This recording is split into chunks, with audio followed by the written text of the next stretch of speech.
Good evening, everyone. Welcome to the October 3rd, 2023 legislative meeting, of the town of Ossining. Please rise and join me for the flag of the United States of America and to the republic for which it stands, one nation, under God, indivisible, with liberty and justice for all. Thank you.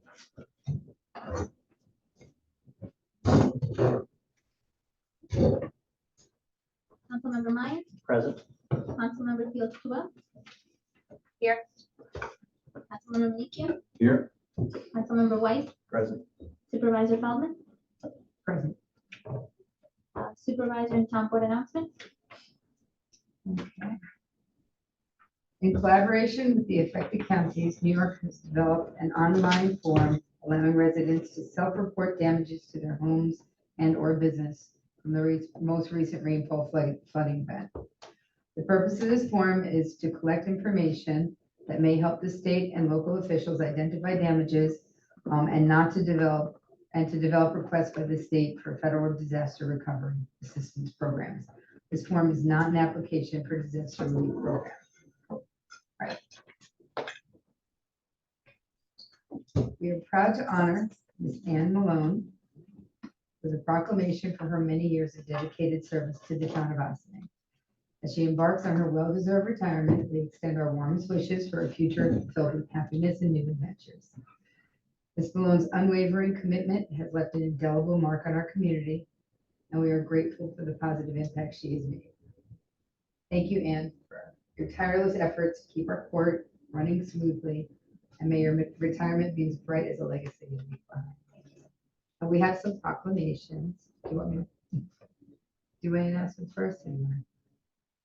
Up to you. All right. You know what? I'm going to do the town board announcements, and because there's other people that would like to be here that are on their way. So I'm going to do the town board announcements, and I'm going to do. All right. So tomorrow, October 4th at 2:20 p.m., there will be an emergency broadcast system test where FEMA and the FCC will be putting emergency alerts not only over the airwaves, but also over all of the cell phones and devices. So don't be scared when that happens. The Bethany Arts Community Center will host their 4th annual Artoberfest on October 7th, 2023, from 10:30 a.m. to 4:30 p.m. The Green Ossining Townwide Tag Sale will take place this Saturday, October 7th, from 10 a.m. to 4 p.m. Next Wednesday, October 11th at 6:30, there will be showing of Mama at the Birdhouse Theory as part of the Spanish film series. Come enjoy Jazz Picnic on Sunday, October 15th from 2 to 4 p.m., hosted by the Ossining Historic Cemeteries Conservancy at Dale Cemetery. The Blues Fest will take place at Cedar Lane Park on Saturday, October 21st from 12 to 6 p.m., featuring music, food trucks, and I think a beer garden.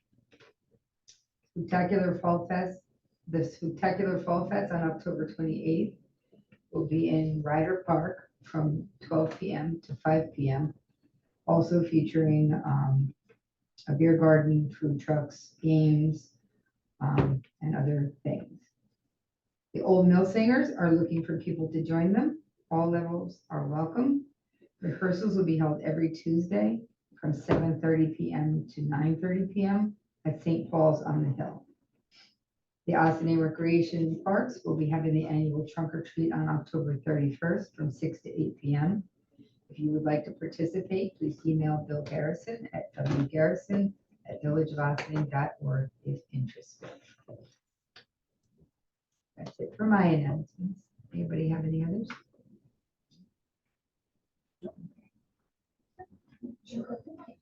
All right.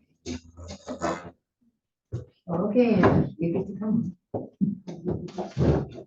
that on? Okay, did town board want to join me?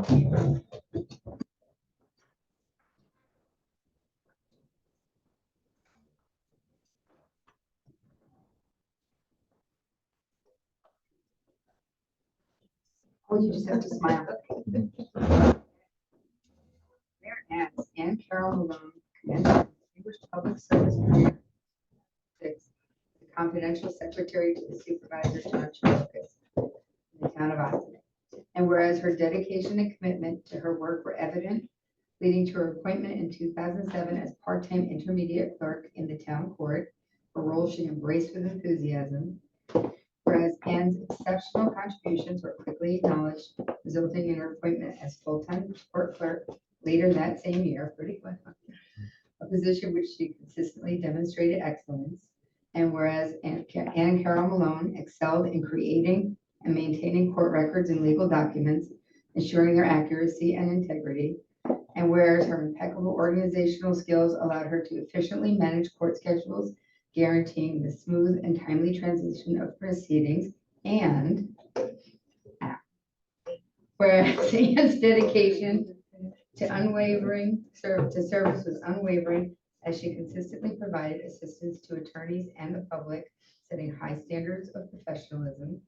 And whereas in 2008, Ann Carol Malone's exceptional dedication and contributions led to her nomination by her colleagues as an outstanding spring employee for the town of Ossining, and well-deserved recognition of her exemplary service to the community.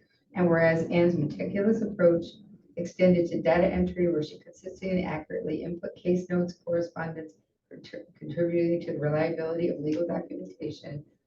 Now therefore be it resolved that I, Elizabeth Feldman, supervisor of the town of Ossining, with the enthusiastic support of the town board, honor Ms. Ann Malone for her exceptional public service and outstanding commitment to excellence, and her enduring legacy of professionalism and dedication in the town of Ossining.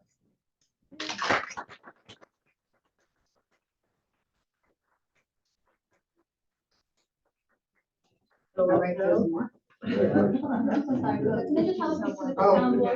Wait, she wants Yeah, a a picture picture. for the town board.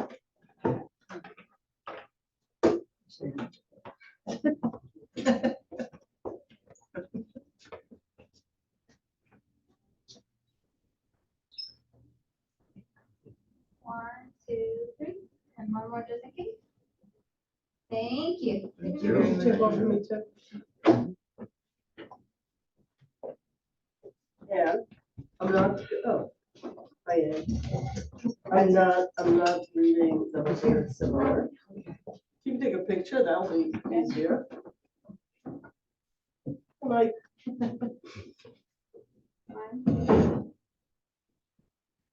okay, so let's put this down here. I don't want to read the whole thing. On behalf of the village board, since the court supports both the village, obviously, and the town, I want to thank you.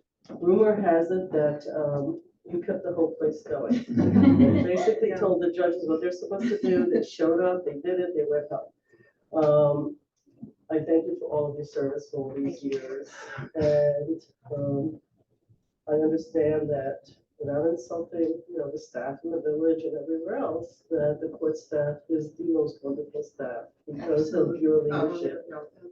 Yes, well, my husband doesn't lie. I don't want to make him a liar or anything. No, he's not a liar. He's got great. Not on judges. this day, yes. And actually, I have to say that I think it goes so smoothly that oftentimes we would forget that you have 125 people on an average in the evenings, that it's one of the busiest courts in the county. It might be one of the busiest courts outside of the main cities of the state of New York, and getting busier and busier. And that there are language issues that need to be addressed, that you guys step up and you do. So without the proclamations, I just want to say on behalf of our board and all the rules that we pass that makes your life even more difficult, we thank you. I am a little upset that you're retiring and that your retirement was accepted. Could have rejected it. We did try. And I also really, on behalf of my family, both as a mayor of a very large community and my own family, thank you. You've raised your kids here, you and Mark, both such dedicated people to this community, as are so many people standing in this room, very dedicated to this community. Really our family. We know you're going to stay around. And I want to thank you. I normally do a hug and stuff, but I'm not feeling great, so I want you to know that you're getting a virtual hug. And really thank you for your service. Thank you very much.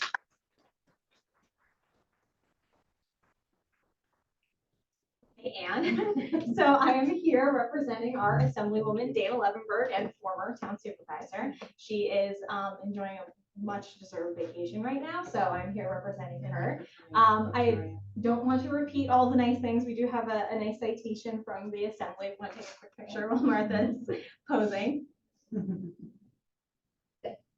But something I just want to add that we worked very closely together when I was working for the town was during the COVID-19 pandemic. I know you've had to oversee a lot of changes in the court system, and that was one none of us could predict, but you handled it with grace. We spent a lot of time on the phone together trying to figure out how to make it all work. Yes. But you know, if somehow we all did, and you guys adapted so well and worked so well to make it accommodating as accommodating as we could make it possible during those challenging times. So you have well earned this retirement, and enjoy the citation. Thank you very much.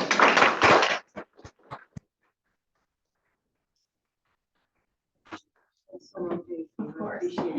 Thank you, everyone. That was very kind of you. Okay, yeah. Wanna all get in and hold your Everybody proclamation else, for my your picture? goodness, okay. I was doing a group shot. Yes, we'll Mark, do is it. it now. Yeah, what? Mark the whole one? Yeah, you can. Well, one picture, everybody. Oh, okay, Holly, everybody one picture. Christie. Okay. Nothing to do with this. Oh, us too? Who else? Is that Mark? Mark, you get it? Martha, you want me to take it? Mark, you get it? Sure, sure. That's not a wedding I did, but two of us are in the front. Okay. Yeah, you put in the front. Actually, That's good, yeah. the big chiefs. And then, yeah, and then you guys. will sign Oh, it. luckily that the big chiefs are short people. And then I guess this is everybody else. Yeah. The little Indians in the back. You're right. I'll hold this one, I'll hold this one. The little chiefs in the back. All right. Smile. Oh, just, yeah, okay. 1, 2, 3. 1, 2, 3. Okay. Very nice. Thank you very much. Thank you. Congratulations again.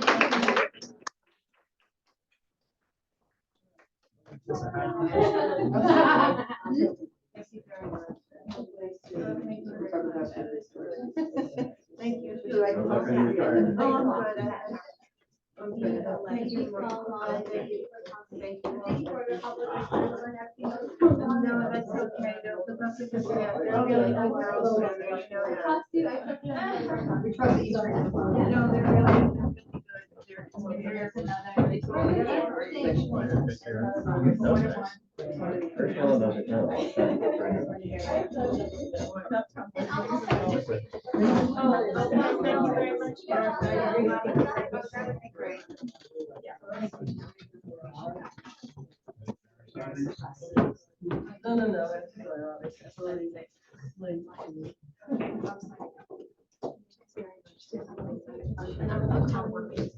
Now stay in the car. Okay, yeah. I'm sure. Yeah, okay. During that whole time. That's all we did. Holly, you survived? Martha, she wants to say this or not? She said she's done enough meetings. She's good. Yes, sir. Thank you very much. Thank everybody. you. Well, congratulations. Good luck. All Thank your you. luck.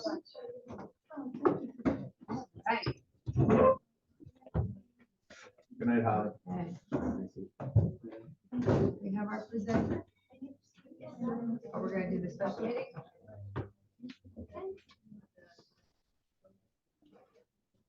Ready?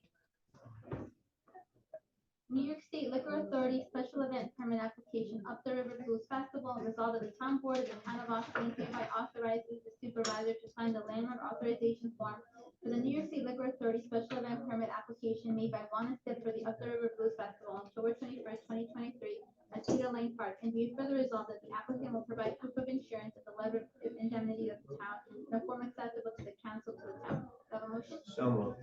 Second. All in favor? Aye. New York State Liquor Authority Special Event Permit Application Spectacular Fall Fest, resolved that the town board of the town of Austin hereby authorizes the supervisor to sign the landlord authorization form for the New York State Liquor Authority Special Event Permit Application made by Juan Estep for the Spectacular Fall Fest on October 28, 2023 at Ryder Park, and be it further resolved that the applicant will provide proof of insurance and the letter of indemnity to the town and form acceptable to council to the town. So moved. Second. All in favor? Aye. New York State Liquor Authority special event permit application for Spectacular Fall Fest. Resolved that the town board of the town of Austin hereby authorizes the supervisor to sign the landlord authorization form for the New York State Liquor Authority special event permit application made by Sing Sing Kilburg for Spectacular Fall Fest on October 28, 2003 at Ryder Park. And be it further resolved that the applicant will provide proof of insurance and the letter of indemnity to the town in the form acceptable to the council to the town. Do I have a motion? So moved. Second. All in favor? Aye. Can I have a motion and a second, to adjourn to the work session? So moved. Second. All in favor? Aye.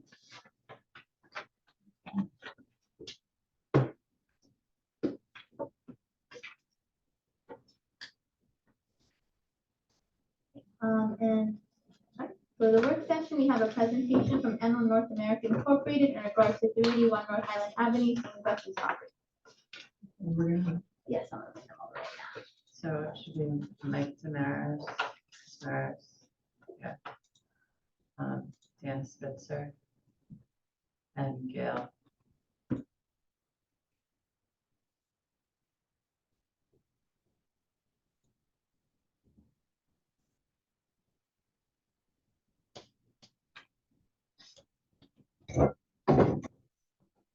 Oh, good evening. Good evening. Good evening. We just missed Miss Malone. I was gonna congratulate her. Just before we start, just for the benefit of the board and the public, just that maybe watching or will watch this after the meeting. This is an application that was before this board back in 2021. It's for a battery energy storage system, which requires a zone change to the property to apply the battery energy storage system floating zone for that specific use. The board granted that zone change back in 2021. And then the application subsequently went to the planning board. The planning board approved an amendment to the site plan because this was an existing church use, so it was a site plan amendment for the battery energy storage use that was done in early January 2022. So the applicant does have their approvals. They're now back before this board because one of the conditions of the zone change was that the applicant enter into a payment in lieu of taxes agreement with the town. And given the time that has passed since the board last heard this application, and given that we have 3 new board members that were not on the board at the time, we thought it would be beneficial, and we thank the applicant for taking the time to come and speak with the board and update them on this type of use and what your plans are for the property. So Mike, I'll turn it over to you. Great, thank you. Gail, can you try to Sure. share the screen? Yeah.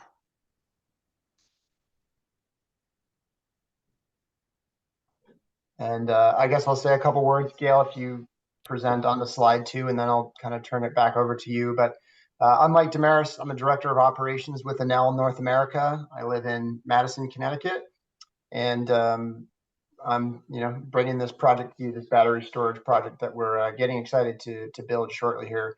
I'm joined by Gail, but I'll let Dan introduce himself first, our legal counsel. Good evening, members of the board. My name is Dan Spitzer, head of the renewable energy practice at Hodson Ross. I've been the attorney for New Leaf on this project, which used to be Borrego and is now transferring the project to Enel, and looking forward to answering any questions you have. Okay, good evening. My name is Gail Ramstran, and I'm a senior project manager with Enel. I work with Mike, and I've been working with Enel for about 1.5 years, so fairly new to the renewable side of the industry. So with that, I'll start the agenda for our presentation tonight. It may look like a lot of slides, but I don't think it'll take more than 10, 15 minutes tops. So I'm going to start with an overview about Enel, so just so you understand a little more about what our company does, and discuss a little bit about what battery system projects are, and of course, what the benefit to the town of Austin is to having this project built in the town. And I'll give you a little more information on the project itself.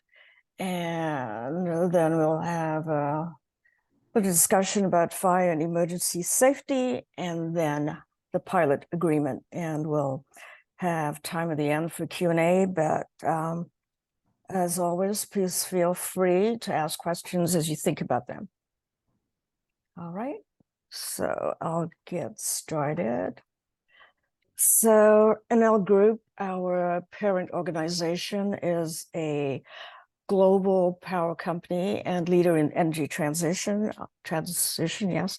So the head office is actually based out of Italy, Rome, Italy, and in the US out of Boston. Enel has pledged carbon neutrality by 2040 and will have invested $190 billion worth of money in clean energy by 2030. Enel is the world's largest private player in renewables. We have 9.7 gigawatts of renewable capacity in North America and 59 gigawatts globally. Enel has a large customer base of over 4,500 in North America. Up until 2015, the focus was essentially utilities, but since then it has shifted to more C&I customers. And Enel is a world leader in demand response, 4.7 gigawatts of demand response capacity in North America.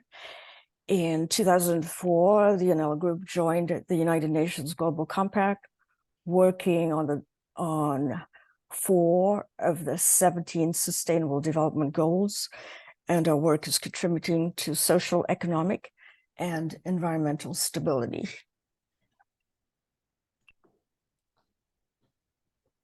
So I don't imagine you know a lot about battery storage, so hopefully this helps a little bit. They're used mainly to support grid reliability. So when the utility is seeing more demand than the current forecasted supply, they send notifications out to companies like Enel to bring the batteries on so that we can support demand management for them. And of course, batteries pair well with solar and wind, since solar and wind are only practical for certain parts of the day. The batteries will store energy and discharge, or store power and discharge when it's needed. The market has been growing exponentially, actually doubling since 2019. As far as the chemistry that's typically installed, it is lithium ion, which accounts for 99% of installed batteries. And these batteries are significantly heavy, so they are installed on outdoor foundation pads. For example, the one we're installing, each Tesla Megapack is 84,000 pounds. So we've had geotechnical work done on the site, and our civil engineers have designed the foundations accordingly to support the batteries. These batteries have been extensively certified against various listings, including UL 9540, which is the standard for ESS and equipment, and tested against UL 9540A, which is what's used by fire protection engineers to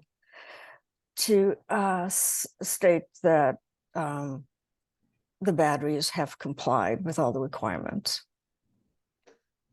And that's testing is done at the cell, module, and unit level. And these batteries are installed in accordance with major installation codes.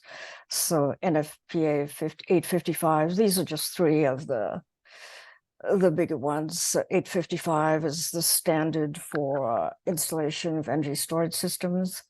And of course, the international fire codes and national electrical code. And these batteries have what's called a battery management system internally. So that allows them to communicate with operators who are monitoring 24/7.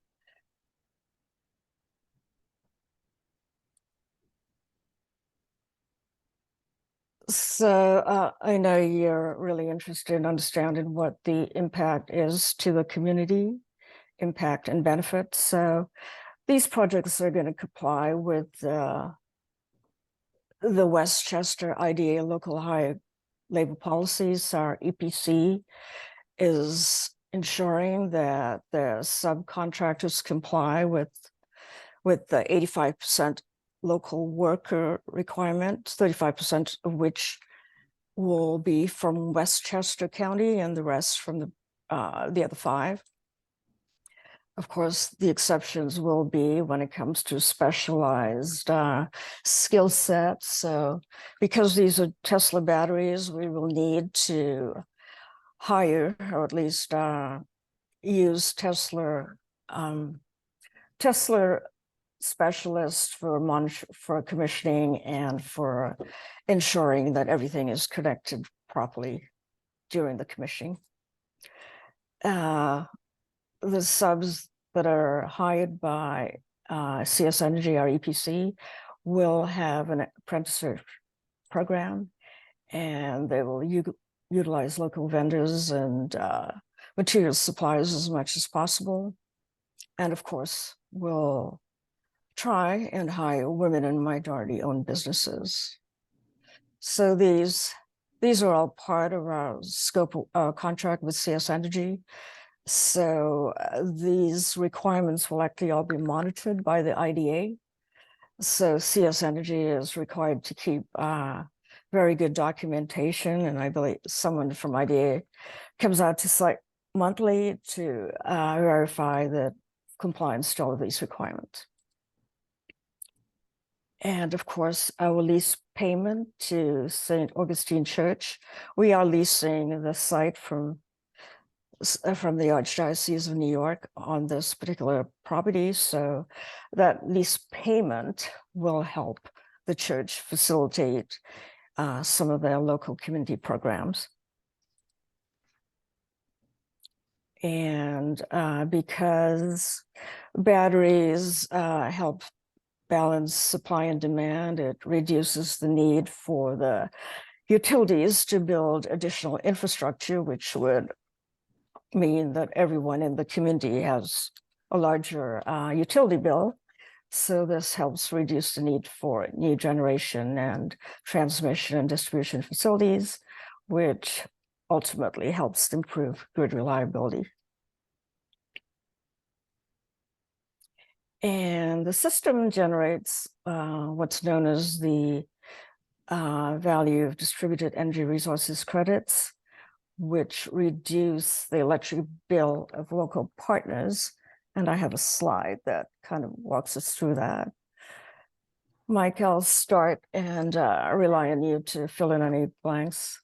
So what this means is the developers such as Enel interconnects DER, such as the batteries. The energy produced by the battery system is injected back into the grid when the utility asks for it to be discharged. The utility determines the value of the energy produced using the value stack methodology. And Mike, you might want to explain what that means, because I'm not sure what that means.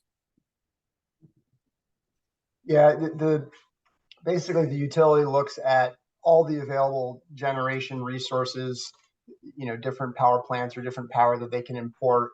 And they use that on an ongoing basis to determine the unique value or a value that's consistent with other generation options in order to calculate the return for this. So we model and have a good sense of what it will be, but it's actually determined on kind of an ongoing basis. And just to finish out the slide, ultimately the New York PSC, this program will pay Enel for operating the system. During peak periods, this is usually like 4 to 7 p.m. in the summer months. And then that creates these bill credits, which have to be monetized on someone's electric bill. So we partner with big consumers of electricity in the Con Ed utility territory, and ultimately they get the financial benefit on their electric bill, and they pay us a portion of that. So ultimately, a lot of the financial revenue stream here for us comes from this New York State program. Okay, thanks. Any questions so far? Does the utility charge you, do you pay for the electricity to charge the batteries? Yes. Right, so you pay a rate for it to come in and then you sell it back to them presumably for more. Yep, that's it. Okay. Just trying to clarify. Yeah, no, absolutely. While we are situated adjacent to the St. Augustine Church, we are not actually tied into their electrical infrastructure. We actually don't offset any of their bill, even though we're immediately adjacent to them. So we're essentially a new building, not really a building, but we're a new entity as far as the utility is concerned. And so, yeah, we pay for what we consume and we get paid more for when we discharge. Thank you. Okay, so moving on specifically to the Highland Battery Project. It is located at the St. Augustine Church property. So we are leasing about 0.24 acres from them. And so we'll be installing 5 Tesla Megapack. And the particular model is the 2XL, which is the latest model being produced by Tesla. And we interconnect with the Con Ed power pole back here. And there will be a property line box as well as switchgear in the Con Ed meter in what's called the HTME, high tension metering equipment. And then all the conduits run underground to the battery site. So this is an extract from one of our civil drawings. So this shows the fenced area, which is approximately 5446 square feet. And as Christy mentioned yesterday, that's about half of what's been leased from the church. So as I mentioned, that fence will be 7 feet tall. And as per the town's requirement, there will be vegetation around it for screening. So the 5 Megapacks combined total power of 4.24 megawatts. It's designed as a 4-hour duration system. So in 4 hours, it can provide 16.97 megawatt hours of energy to Con Ed. And we're leasing this property from the Archdiocese of New York, currently for 20 years with an option to extend to 25. What does the purple area on the map represent? The purple area, that's actually, I think that was intended to show it's an archaeological site beyond here. Okay, a protected area? Yeah. That your battery storage is over? Sorry. No, Well, not over. No. As I said, I can't be sure without having the drawing in front of me. I don't know what the color code is, but. Yeah, that's what it refers to. And we're explicitly required to avoid that area. So great care will be taken. You wouldn't, when you go down and look at it, you wouldn't see anything exceptional, but It's well, coordinated. So we basically have to build outside of that, which we're planning to do. Perfect.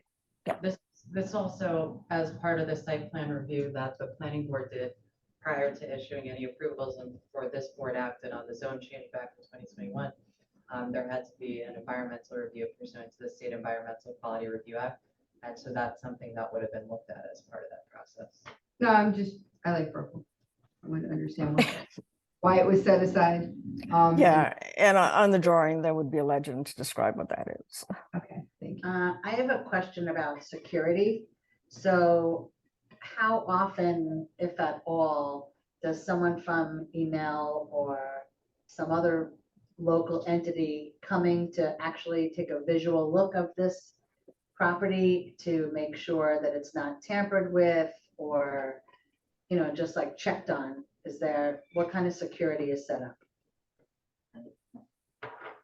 Mike, do you want to? Yeah, take that?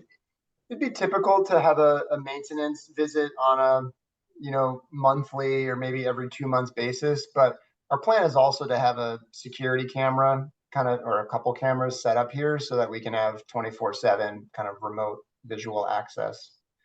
And- There's no prescribed plan per se on site visits.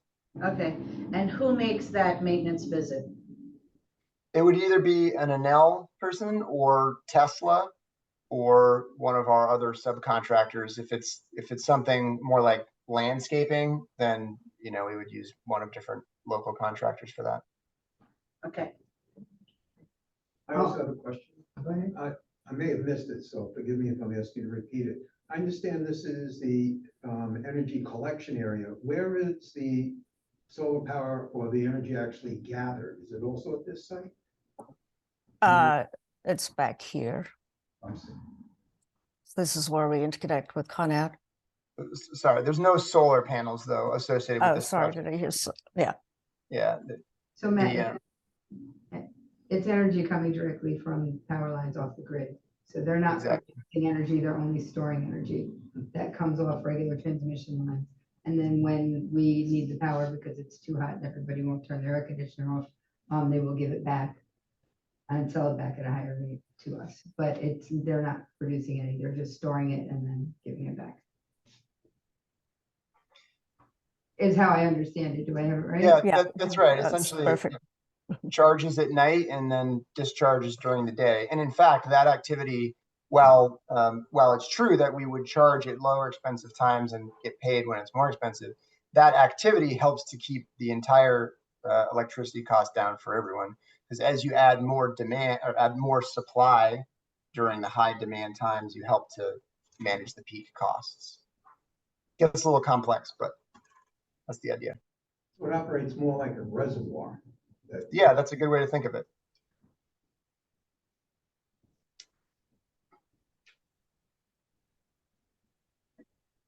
And these are just added because I think Elizabeth had asked about the closest building to the battery site.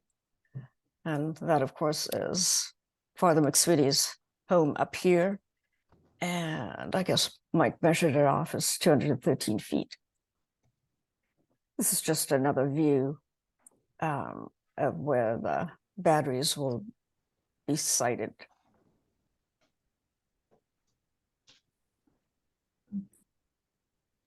Oops. So with respect to our schedule for this project, so right now we're undergoing the town reviews quite a bit. So we hope to be able to start some civil construction sometime this month. And once we get started, construction will typically last 6 to 8 months. And then we will have 1 to 2 months of commissioning. And then we'll be set for commercial operations. And the 20 to 25 years is based on our lease commitment.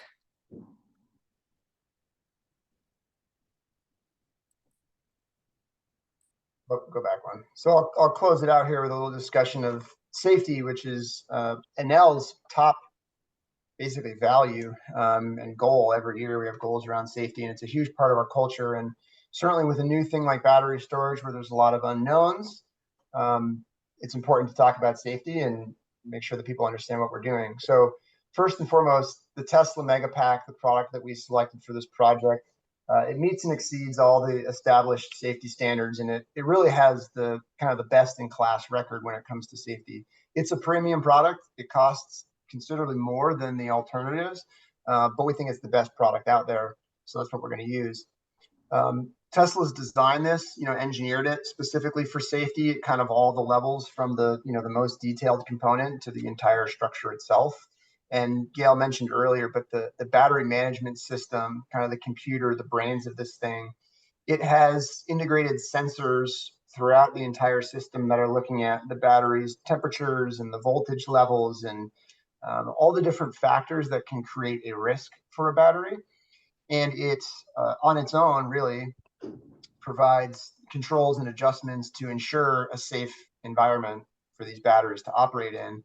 And if there's ever something that it detects to be unsafe or risky, it just shuts the system down, and it will, essentially raise its hand and call for help, and someone will go and do a service visit. But the system itself is really well built to manage itself safely. But there's also human involvement. So we have operators on a 24/7 basis that can access this system. Actually, both Enel and Tesla will monitor it on an ongoing basis. If there ever was some sort of a risk for fire that we were aware of, we would immediately notify first responders, the site hosts themselves, to mitigate any issue. As you saw, it's a fairly remote location, so it's not near anything. It wouldn't be a risk to life or property if, in the unlikely event that it did catch on fire, but we'll certainly take every precaution we can on that. As I mentioned, we'll also have cameras that we can watch this, and that would alert us of anything that happened. Gail mentioned the testing that this system has to go through just to be certified for installation, which is quite rigorous. This same system we've installed, or we're installing in New York City as well. So it's met the fire department in New York requirements. There's no special equipment that would be required to respond to this fire if one were to happen. So there's nothing that your local fire department would need on that, except for a little bit of training, which Enel will provide free of charge to the fire department and first responders. In fact, by code, we are required to provide it to you. So we will do that when the project is complete or nearly complete. And also happy to do it, on an ongoing basis as well. If you have new firefighters that join the team and things like that, we can do refreshers sort of as requested, effectively. Let me pause on the fire safety stuff for a minute, because I know that can get some attention. Any questions on this part specifically?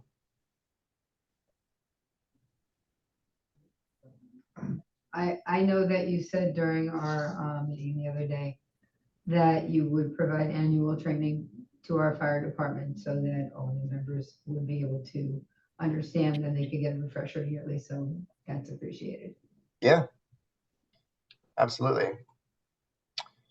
Okay, I guess you can go to the, this is our last slide, is on the pilot agreement that Christy mentioned in the beginning. So the pilot is the payment that we make in lieu of taxes for this project.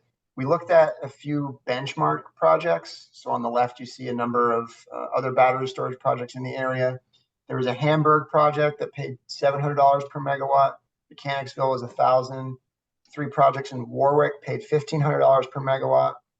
And then there's Brookhaven projects that are not built yet, but they sort of discuss a $2,000 per megawatt rate. So we selected the 1,500 to use that kind of benchmark as the rate for this project. And the town payments are detailed in the table on the right. So starting at $5,000 a year and then increasing by 2% every year. The first 15 years are listed here. Dan helped to sort of develop these agreements. Dan, anything you would add to this? No, happy to answer any questions about it. I would note that the other projects that you may be aware of that are going on in Yorktown and in Mount Pleasant are at the same rate. So this has become the standard Westchester rate and that we're offering.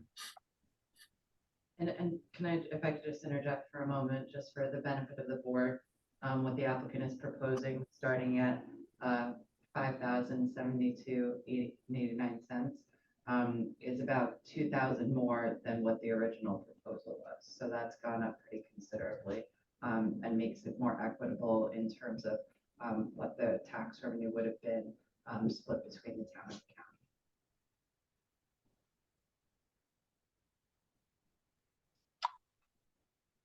And I think that's it, right, Gail?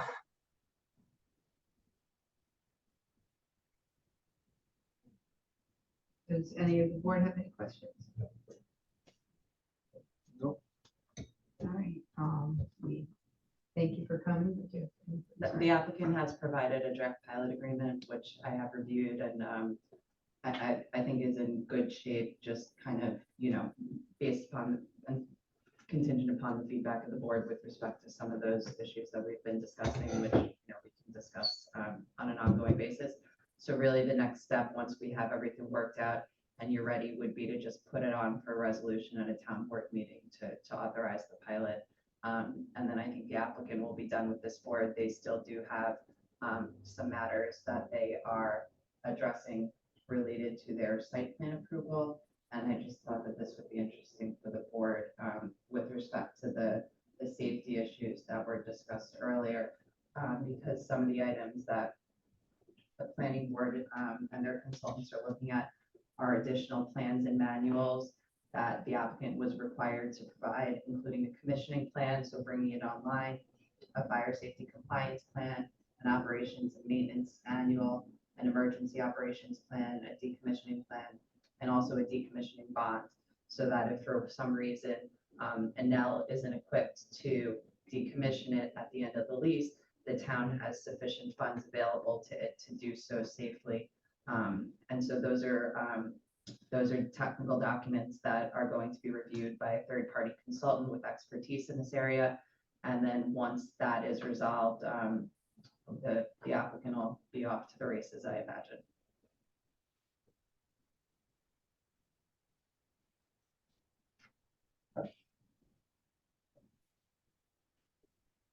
So with that, we'll thank you for coming, and we really appreciate you taking the time to give the presentation and to help the board members understand the project and benefits, potential benefits to our community. So thank Well, you. thank you very much for having us. And if there's another session we can join to help introduce some other people to the topic, let us know. Thank you. Thank you. All right, thank you very much. Good night. Have a good night.